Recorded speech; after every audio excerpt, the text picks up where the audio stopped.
Surat Keputusan nomor 230 Dayah Nurul Fatah tahun 2022 tentang pengangkatan Ketua OPDN Nurul Fatah oleh yang mewakili dari pimpinan Dayah Nurul Fatah. Menimbang A.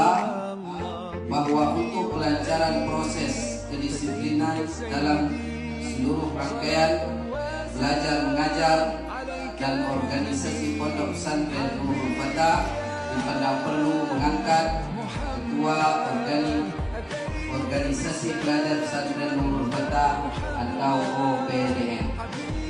Mengingat telah melaksanakan pemilihan ketua umum OPDN oleh seluruh santriwan dan santriwati periode 2022 sampai periode 2024 pada tanggal 26 Agustus 2022.